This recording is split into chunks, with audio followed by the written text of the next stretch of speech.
expedition का नाम तो आपने सुना हुआ है ना, right? So I think what Dr. Imran alluded to was how we are focused on one particular pathogen, and it just becomes very much easier to identify what's important and what's not. But studying the microbiome is almost like being on a fishing expedition, because you really don't know what you will find, and sometimes you don't find anything. In fact, the folks at the back of the room, Naveed and Vikas and Umar, will all agree that most of the time you don't find anything, right? So this kind of sort of hypothesis-free discovery research is done a lot in high-income countries, but very little of it has been done in Pakistan. And when we started our work, the whole group in maternal newborn child health, we identified that there were some pervasive things that were happening in the pregnant woman, which was preventing her from, for example, utilizing the nutrition that she was receiving, or not manifesting a weight gain response despite of being supplemented extra iron or extra. So we saw all of these mechanisms going on, and we thought that exploring the microbiome could be one potential way of identifying some of these pervasive issues, which we don't really know what they are and what their solution may be. So this is the kind of discovery, borderline translational work that we have been doing for the last 6 years, with Vikas actually leading a lot of this, along with now Naveed and Umar, who have joined the group. Although the title says that I'll be talking about something really big, I think I've narrowed it down as we were making the slides. So we work in the pregnancy and infancy space and study both the microbiomes. However, what I'm going to share today is going to be a very small segment of the work that we do. So let me begin by addressing the central question of why are we even studying the microbiome in pregnancy and infancy. So what I say is like the really pervasive and problematic issue in this time frame in a country like Pakistan is actually what we call as the first 1,000 days of life. And the first 1,000 days of life actually allude to right from the time of conception till the baby is 2 years of age. And we believe that whatever that happens during that time duration actually has a huge impact on the birth weight of the baby, his growth, and his future outcomes in terms of a host of outcomes. So the microbiome actually starts developing in utero. And we know that the experiences of the infancy then change the microbiome shape during the infancy. We know that the microbiome actually influences nutrition. It influences fetal growth, how the fetus grows, his immune tolerance, all the immune programming that happens during pregnancy.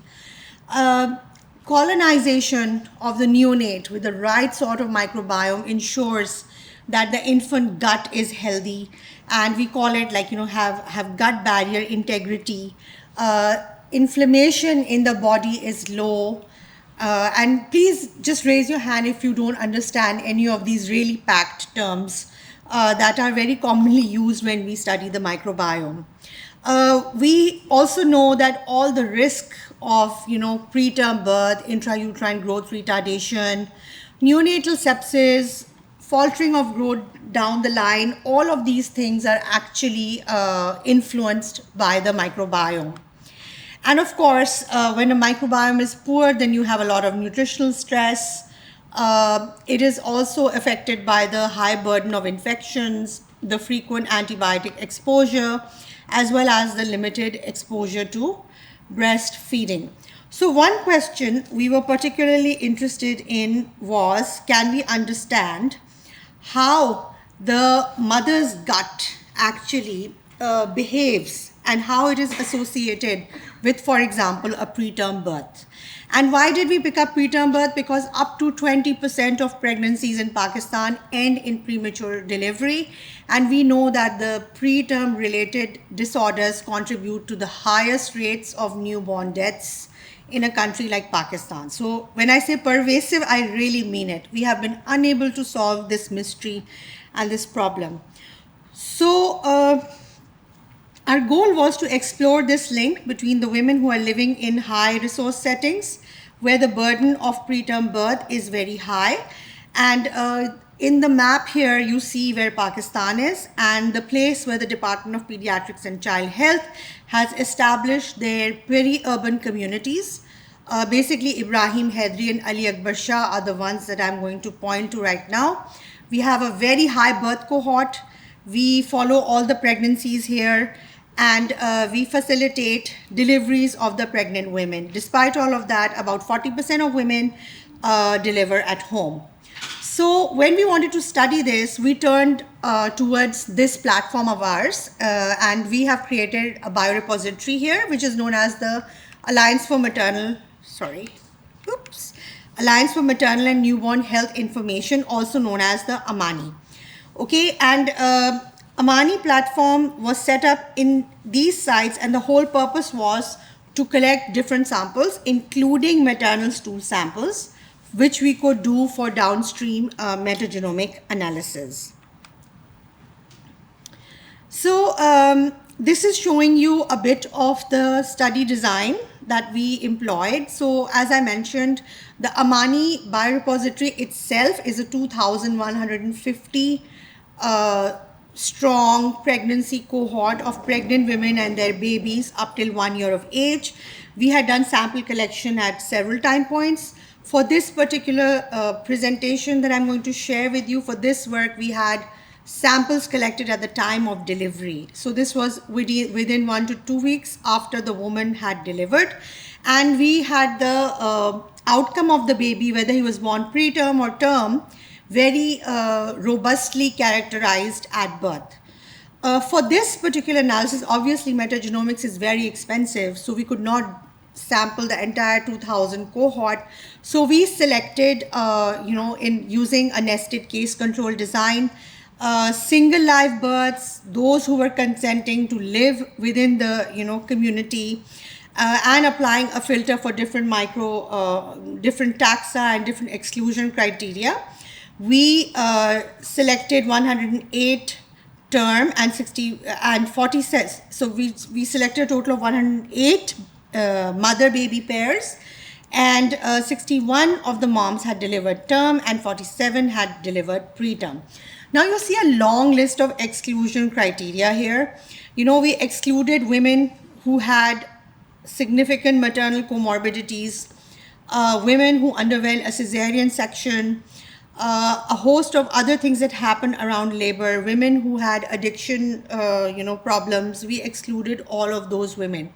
And why we did that? Because we wanted a very clean approach. And we know that, preterm birth is actually caused by many of those things which we excluded, because we wanted the pure signature without any confounding from all the maternal health conditions.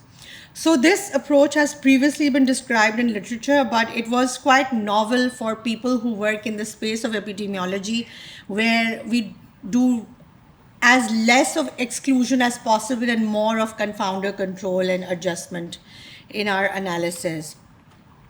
So we established a metagenomics pipeline for the profiling of the gut microbiome, and I will quickly take you through this. So you may have seen this during the course, I'm not sure, but it all starts with, data quality control. So once you have done the wet lab and you have received the raw FASTQ files, what you see in the red box is all the filtering out of the low quality reads, removal of the human genomic contamination, the dehosting. All of that is a mandatory step because the human, there's a lot of human DNA in the stool microbiome. So we need to clean that up. Then what you see in the blue box is the process where we generate the taxonomic profiles using species level OTUs or operational taxonomic units. And we visualize the entire community structure of the microbiome. And finally, in the black box, which is at the top, we perform the downstream analysis where we look at diversity patterns, we identify taxa, especially those which are, differential or differentially seen in our groups of interest. And here it was term and preterm. So I'm going to just quickly dive into some of the results of this exercise. What you see here, this figure is actually a bar plot, and each of the columns that you see here represent a woman. So you have 108 women represented here, and this figure is showing you the composition of the microbiome of all the samples that we tested. Each vertical bar, like I said, is an individual woman's stool sample, and the other thing that you notice here is that there's a bit of clustering of colors that you see, which means that, this graph, which is used as called the Bray-Curtis dissimilarity index, that's the method used to create it. It clusters together and positions the stools which have similar microbiome next to each other. So the compositions kind of jump out at you when you look at this. And this one actually represents 70% of the total alpha diversity, which is like 10 bugs, which you see up there. And these 10 species, if you see, the light blue color is represented mostly, it's Prevotella, followed by, you see, Bifidobacterium longum in the dark blue color, and then you have the light green color, which is the Bifidobacterium adolescensi. Lactobacillus ruminus, you see a bit of the dark green, and then E. coli. And honestly, the top 10 that you see are the ones which you are most interested in. So when we did this and we found these key taxa, it was very encouraging for us to see we are picking up the ones, the microbiota that are, we are aware of, that are in the gut and which are implicated in disease as well as health. This is another way of looking at the dominant microbial taxa. I think those were 10. These are slightly more than that. So this is a box plot that shows, again, the most abundant bacteria we found in the gut samples. As you can see here, Prevotella copri actually stands out as the most dominant species. And then you have the Bifidobacterium adolescensis and then the Lactobacillus ruminus, both of which are actually gram-positive. And actually all three of them are considered as the beneficial microbiomes. We also see E. coli here. So we see E. coli, which is also among the top taxa that we see, and E. coli is known to be a marker of dysbiosis or inflammation or a marker of poor gut health. And this overview actually gives us a sense of the baseline, environment or the microbial environment of the woman, and also highlights the species we need to look out for, because the ones which are most abundant are the ones that we are interested in, that they may differ in the preterm versus the term deliveries. So here what you are looking at is, again, a species level heat map. And this time we have categorized it by term and preterm. So if you look at the color key right at the top, you have a bar which is showing you different grades of color change. Here the light yellow represents high abundance and the dark purple represents low abundance. And this heat map is actually showing you the relative abundance, which is log transformed, of all the key bacteria, which are species which are listed on the y-axis. And again, each column here is representing a woman's sample, and each row is the species. So when you look at the top two bars, the purple bar and the orange bar, the purple bar relates to term women who have delivered term, while the orange relates to women who have delivered preterm. And when you see the taxonomic grouping, you see here that the species have also been clustered by their phyla. So you have the bacteroids and the other ones which are here, the Firmicutes, the Acinetobacteria, and the last one, which is like really tiny, it's Proteobacteria. So this is showing you the compositional structure. Now what you notice here in the key differences that you see between the term and the preterm. So the term under the blue here and the preterm under the orange here. So what you see, the first line, and there are two arrows here, if you can see, really tiny ones. So this is Prevotella copri.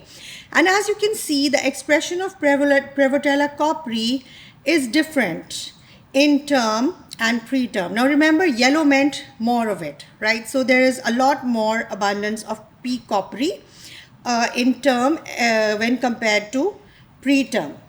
Similarly, if you look at some others like Bifidobacterium adolescensis, again you see that you have more of it in the term, women who have delivered term, and less of it in the women who have delivered preterm. When you look at some of the other ones, like this one here, which is Clostridium and E. coli, here what you see the opposite. Right, so here the E. coli, for example, let's look at this. So you have a lot more E. coli abundance in the preterm as compared to term. And remember, we have not done any statistical analysis yet. This is just visualization, and these patterns actually help us understand, how these microbiota are acting with our outcome of interest. Moving on, now we go deep into some of the statistical analysis. So what you see here is the diversity and the potential differences in the metagenomes from the term and preterm based on the Shannon diversity index. So this measures alpha diversity, and this actually shows you the diversity within each of the samples, and it shows you how rich the species are, how even they are. And you saw that there was hundreds and thousands of species, but what this actually does is it gives a number to the richness and the evenness. And Shannon is a commonly used diversity index which we used here, and what we were looking at was whether there was a significant difference in the diversity between the two groups, those who delivered preterm and those who delivered term. So clearly in this box plot, you can see that women who delivered preterm showed high alpha diversity, and this indicated, we also did statistical testing with Wilcoxon, which showed a very, very significant P value. So this is what our data says, but what we had read was that high alpha diversity is supposed to be a good thing. In our scenario in Pakistan, we saw, and we have validated this through other cohorts as well, that we see high alpha diversity, but it may not necessarily always be of good bacteria. There are a lot of bad bacteria here. So the next thing that we did was that we looked at beta diversity. Now, beta diversity is another measure where you try to put a number or quantity to the taxonomic similarity in the microbiome samples. And here we use the Bray-Curtis method. So what you see here is that, this was the full OTUs that we developed, that we discovered. But what happens is that you have like something which is very rich in both prevalence, as you can see by the proportion, as you can see here by the prevalence, and then very rich in abundance. So something which is here is supposed to be on the right side, top corner, is supposed to be very prevalent and very abundant. But you had all of these OTUs which were not prevalent and not abundant. So what would they be doing in your sample? They will be creating some noise. So what you do is you apply filters, And in this case, the filter that we applied was to pick up samples which were prevalent at least at 5%, okay, and those which were present in 10 to the power minus 5 of the whole microbiome. And this actually filtered out, the most top resolved OTUs that we were interested in.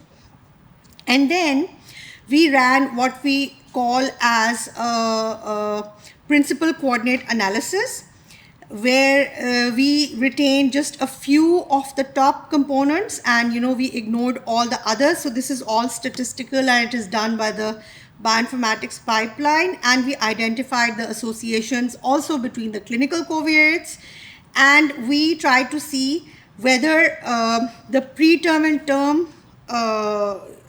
taxa are different. And here you can clearly see that the taxa have naturally organized themselves or clustered themselves into what would be seen in term deliveries versus what would be seen in preterm deliveries. Now this heat map actually is showing you by birth outcome. Here if you can see the orange, I believe, is so tiny on this, I hardly can see. Anyway, so orange is the preterm, and what you see in the black or the purple, maybe it's appearing, is a term here. And again, you can see a very clear pattern of differences. And now we are picking up the ones that we are really interested in. So for example, here you can see E. coli. You can clearly see that there's a difference in the absolute abundance of these organisms. So E. coli here, and then here you can see with Prevotella copri as well. So a lot more Prevotella in terms and a lot less in preterms. So we see this clear pattern emerging, and I think there was one more in the whole Firmicutes group. If you look at this, again you see that there are shifts between the term and preterm, which are suggesting that they may have a role in these kind of births. And this kind of species level resolution actually helps us to go beyond what we looked at previously, diversity metrics, and pinpoint which bacteria may actually be contributing to our risk of preterm birth. This is a volcano plot which highlights the species that differ in abundance, and I don't think it's projecting very well, but I just want to say that each of these dots, it represents a particular bacterial species, and again, the further right it is, the more enriched it is in preterm births, and the more statistically significant it is, because we have plotted on the x-axis the fold change, and on the y-axis it's I think it's the absolute value. So the higher it is, the more statistically significant it is. And again, in this, we saw that P. copri and Firmicutes have high fold chain, have strong significance, suggesting a potential link with the preterm delivery. And this actually helps us narrow down on what bacteria we need to focus on, both for future risk stratification as well as for developing interventions. Then we also, this slide is actually showing you, maybe this is a little more visible. It is, so we've these are all visualizations, okay? So this visualization is actually showing you the ones which are expressed more, what we call as blossom up, and the ones which are expressed less, which we call as vanished up species. So the blossom species, like E. coli here, right at the top, right, and like Ruminococcus here, are the ones which are increased in preterm birth.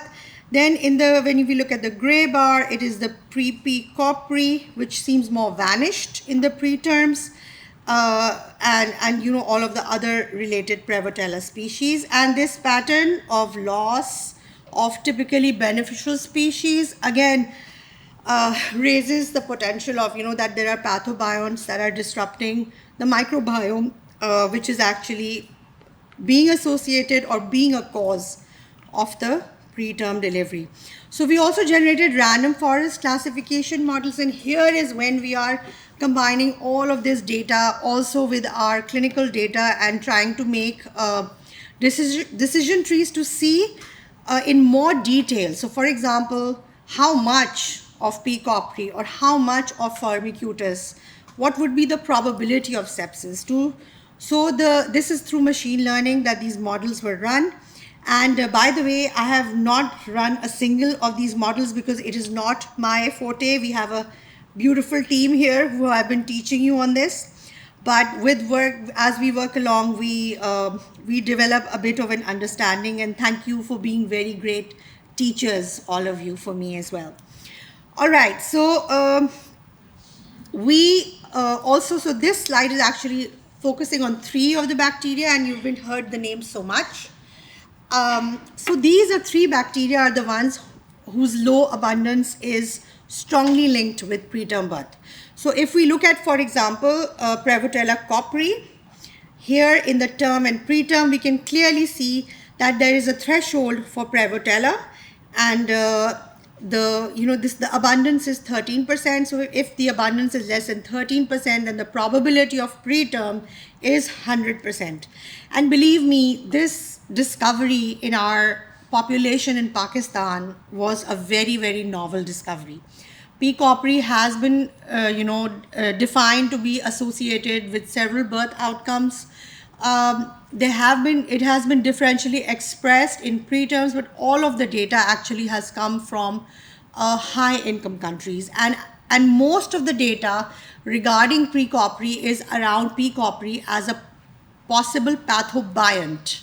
And this discovery that P. copri in our population may actually be a good bug is something which is, then we spoke to our colleagues in Bangladesh, and they're seeing similarly in children, who are well nourished. So this was a good place for us to be in, and it was a good discovery.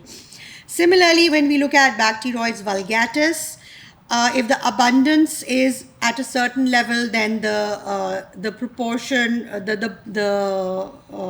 the risk of preterm birth is 27% and 30.1%, and we can actually quantitate it using this methodology. Here are some other ones. So you still see the P. copri bacteroids, but there's, I think this parabacteria is one extra one.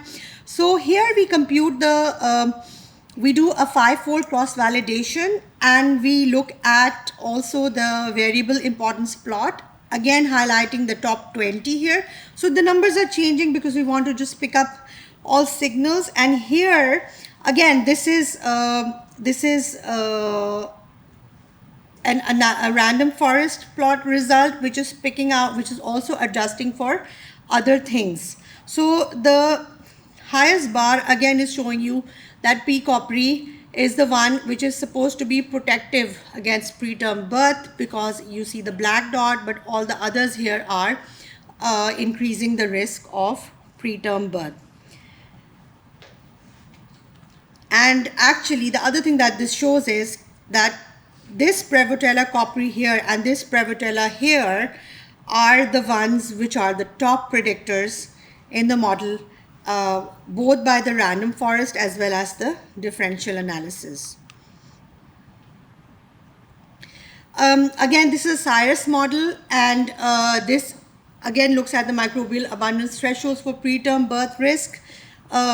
It's applied to the random forest predictions, and here you see some more bacteria. I will not go into detail because I think it's very tiny. But what the CIRUS does is it provides you a classification which is interpretable. It is quantitated through regression-based methods and underlying random forest methods. So as I mentioned, we clearly had a signal for Prevotella copri if the relative abundance is less than 13% and the probability of preterm birth is 100%. So this was our story and about preterm birth, and I just want to say that where we are going with this story. So we learned that preterm delivering moms have a significantly enriched microbial taxonomy.